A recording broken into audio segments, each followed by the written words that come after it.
Mo. We're having The sex talk. Today we're going to talk about how to have a healthy breakup. It's something that we all do.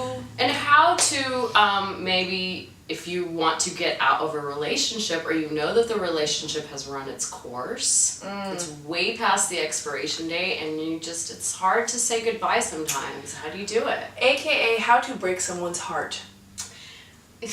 It's Well, not it's a lot of pressure. It's okay, but I have to say that it's not always breaking someone's heart. It's something that both of the people want and intuitively know is going to be good for them, but they're so comfortable and they've been together for so long, it's really hard. Sometimes you just know you're going to break someone's heart. I know that you've been in relationships longer than you should have because you didn't know how to break your heart. Break up. That's what I'm talking about. I've stayed in relationships where I felt like I was not I didn't feel fulfilled anymore, and but we were so close. Yep. But I considered them to be one of my best friends, and so it's hard to make that separation. But I just knew that we weren't growing anymore; that we were growing stagnant, Absolutely. and I needed to do some growing on my own. And you don't want to break their heart. So anyway. So what do we do? How do we do it? I think this goes back to something that we always talk about is knowing what our needs are and then being able to express it in a healthy way. Yes. I have to say, admittedly, I was younger. In situations like this where I've broken up, they got kind of messy because I didn't necessarily come out and say like, look, this is what I need. I'm not happy anymore. I need to move on. I need to spread my wings. I need to be me. As much as I love you, I need to be apart. It's not an easy thing to be that clear cut and honest and tell them this is what I want. So you have to be honest with yourself first. And then honest with them. Yes. Yeah. Even if it's hard. Even if it's hard, one thing that I've noticed that happens is you start looking for ways that you can blame your partner for the reasons that you're not happy. Yeah, so don't blame them because you're not happy in the relationship. Yeah. Don't make them the bad guy. Yeah.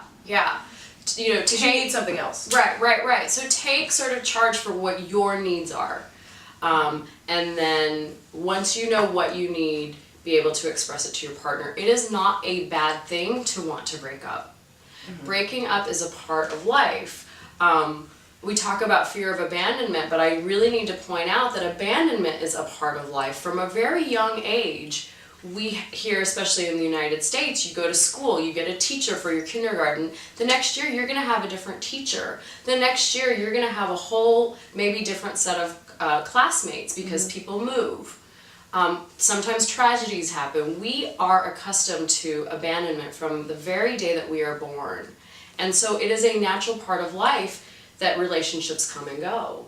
Yeah, okay. And so we need to recognize that and be okay with the fact that this relationship has run its course. And I'm a human being.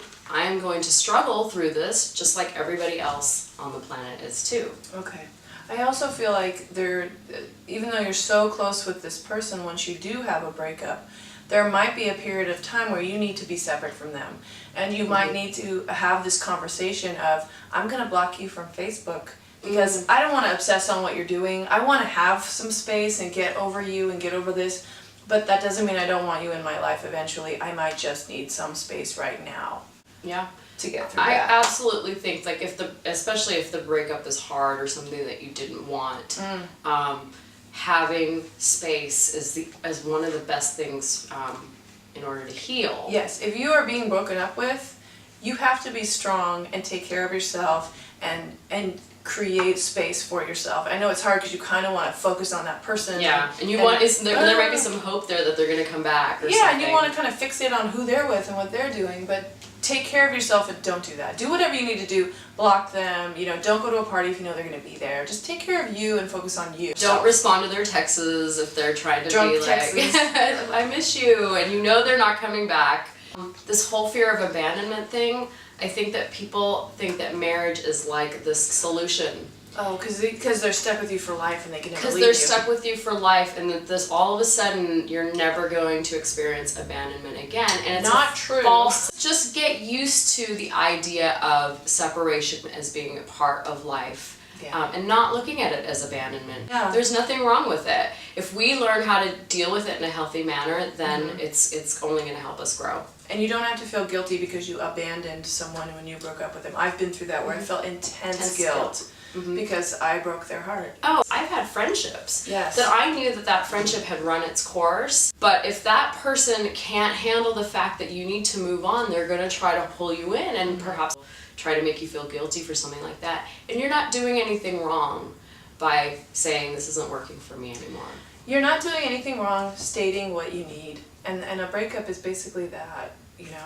Yeah, so this is true for friendships, relationships, family. It happens with family members as well. So, I mean, really, always be honest with yourself, be honest with your partner, take care of yourself, focus on yourself.